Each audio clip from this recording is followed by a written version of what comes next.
Okay, before we even really start, I want you to just close your eyes for a second. Seriously, try to picture absolute nothingness. But wait, I don't mean a dark, empty, terrifying void. Not at all. Imagine this breathtaking, cinematic scene of infinite silence. Just boundless, pure, brilliant light. There's no empty space anywhere, no boundaries to bump into, literally no beginning and absolutely no end. Just absolute, simple, infinite light filling every single drop of reality. Welcome to our explainer journey into the deepest, most fundamental mechanics of existence. Today we are diving deep, really deep, into the profound state before creation. We'll look at the restriction of that infinite light and uncover the singular, ultimate purpose behind why anything, and I mean anything, exists at all. We'll be drawing directly from the foundational texts of the Talmud Eser Sefirot, so let's jump right in, straight to the very beginning, or I guess you could say, way before the beginning. To really grasp this, we have to start at the literal level, what we call the pshat. And we do that by looking at the Ari's foundational words. He says, "Know that before the emanations were emanated and the creatures were created, a simple, supernal light filled all reality." Now, you've got to take this absolutely literally. I know it's hard, but try to strip away everything you know. There was no physical universe yet, no galaxies, no empty vacuum of space, no dimensions. There wasn't even a top or a bottom, up or down. There was just this completely simple supernal light. It's kind of mind-blowing to try and wrap our human minds around it, right? But that's our starting point, just pure light. We call this specific state the Ohr Ein Sof, the infinite light. And the phrasing the source uses here is super critical. It says the light filled all reality in absolute equality, or in Hebrew, hashva ahat. So what does that actually mean? Well, it means the light was completely and totally uniform.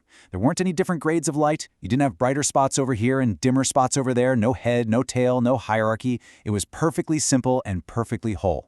To exist in this state of hashva ahat means there is absolutely zero deficiency. None. No lack of any kind. Just infinite, equal perfection. But wait, this brings us to a massive, literal paradox. Think about it. If the Ohr Ein Sof, this infinite light, filled absolutely everything with absolute equality, well, there was literally no room for anything else.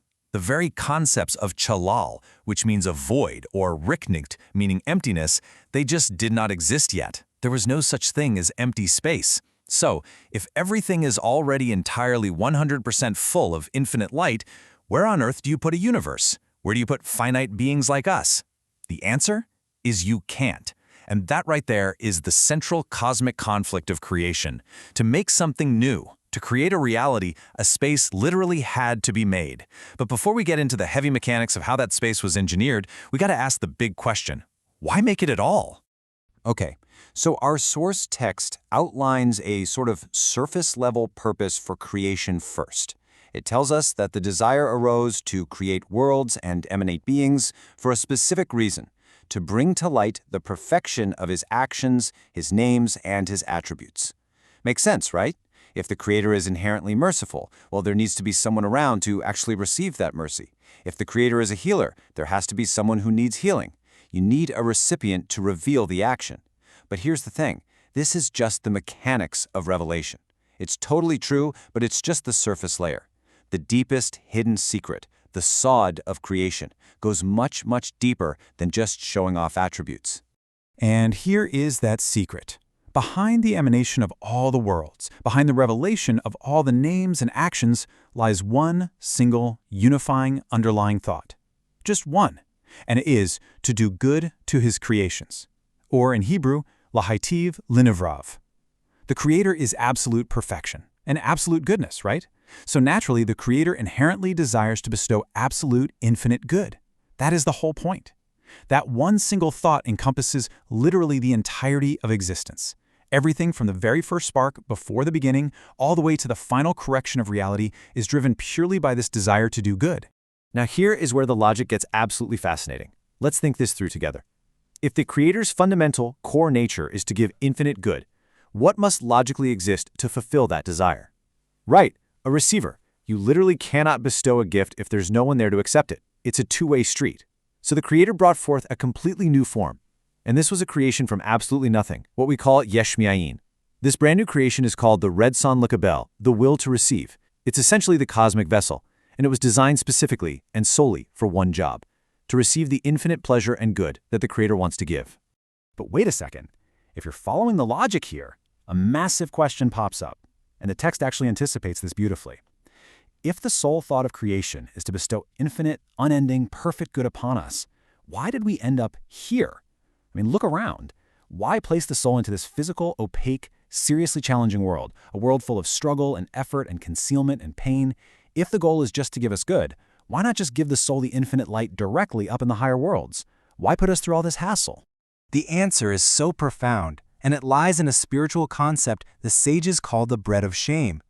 There's this ancient saying that goes, "He who eats what is not his is ashamed to look at his face."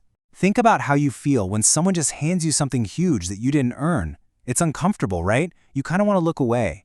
Because our soul fundamentally comes from the Creator, whose nature is purely to give, to bestow. Receiving a massive free gift without earning it actually goes against our deepest spiritual DNA.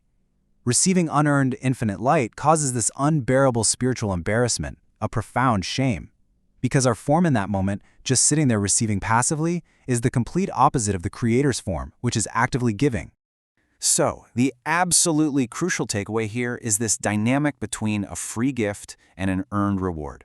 If the Creator just passively dumped all this infinite light on us, the bread of shame would completely ruin the experience. The good wouldn't be absolute because it would be tainted by that shame.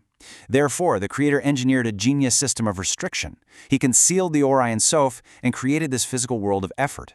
And through our own independent work, through Torah, mitzvot, and real spiritual effort, we actually transform our nature. We earn the light. And by earning it, we completely remove that shame, because we're aligning our form with the Creator's form. We become active participants. Okay, so to truly grasp the incredibly complex Kabbalistic mechanics of how the Creator actually engineered this space for us to earn the light, we're going to use two modern analogies. Think of them as dual tracks. For the logic-driven, analytical minds out there, we'll look at a cosmic engineering analogy. Think complex IT infrastructure, servers, and networks. But for the more visual or playful learners, or if you just love gaming, we'll also map it simultaneously to video game dynamics. Both of these analogies perfectly translate the ancient source code we're studying today into something we can really visualize.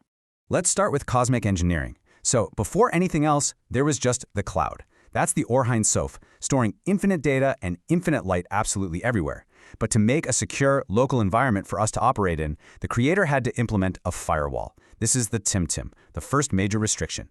The light withdrew evenly away from a central point, and that created a perfectly secure, circular, empty server. That empty space is the Chalal, or the void. Now, you can't just leave the server totally dead, right? So to supply life to this new system without completely overloading it, a pipeline was dropped in. That's the Kav, a single, highly measured line of light descending into the void to slowly and safely populate the worlds. Now let's map that exact same process to a video game engine. That empty void we just talked about, it's not totally empty. It still contains the source code of what used to be there. These are called the Reshimot, basically the spiritual DNA or memory left behind. And as new light tries to enter the game, you need energy shields to prevent your character from overloading. This is the Masach, the screen that actively blocks the overwhelming direct light. The light you successfully process and earn becomes your inventory capacity, your kli or vessel. And as you process more light, you start unlocking upgrades. These are the Sefirot, the structural stages of revealing the game's ultimate light. Let's zoom in on the actual data processing, a super cool mechanism called zivug dehacha'ah, which literally means coupling by striking. It happens in 3 steps.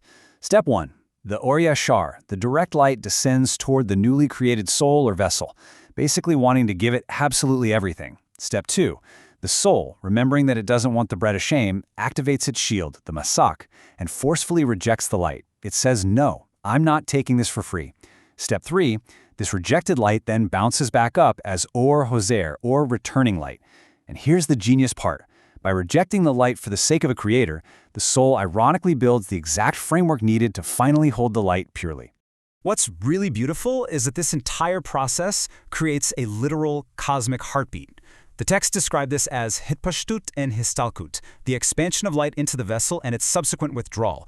It's kind of like stretching a brand new leather shoe. When the foot goes in, the leather stretches. When the foot comes out, the shape remains, right? The light enters the vessel, but the vessel quickly realizes it can't hold it all purely yet without feeling that shame, so the light departs. And it is precisely that departure, the histalkut, that leaves behind a permanent, independent kli. You now have an empty vessel that is ready, stretched, and hungering for proper, earned light. This whole process doesn't just happen once. It scales across the entire structural map of reality. The infinite light filters down through a precise system based on the 4 letters of the divine name, Havaya. Look at this map. The Yud correlates to the highest world of Absolute, the Sephira of Chukmah, and the soul level of Chaya. The first Hey maps down to the world of Birya and the Neshama. Then the Vav filters the light further into the world of Yetzirah, through Zeir Anpin down to the Ruach level. And finally, the bottom Hey brings the light all the way into our world of action, Asiyah, the level of Malshkut, and the soul level of Nefesh. It's one continuous, highly engineered pipeline of light adapting to different capacities as it travels down.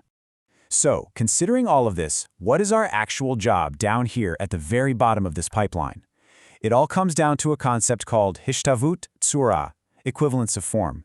You see, we are born with an operating system wired purely as a will to receive for ourselves. That's our default. Our entire mission in this physical world is to write a patch for that OS. We have to transform our native will to receive into a will to bestow. When our intentions match the Creator's altruistic nature, our form becomes equivalent to His. And in the spiritual realm, equivalence of form means complete unity, complete adhesion. As we pull back from all these intense, mind-bending mechanics, the restrictions, the shields, the returning light, the 4 worlds, we have to return to the core. Our source text assures us, and I quote, "Everything is united in one single thought, to give pleasure to His creations." That's it. The entire highly structured, immensely complex system of reality that we just walked through exists for no other reason than to facilitate that single perfect thought from the state before creation. The system only looks incredibly complicated from the outside, but the intention behind it is pure, beautiful simplicity. Thank you so much for joining us for this complete journey through the Pardes. We truly hope these ancient truths help you and your family improve your own dimensions this week. If you enjoyed this full chapter deep dive, please like, subscribe, and share which part of the journey touched your soul down in the comments. We love reading those. We'll see you in the next chapter.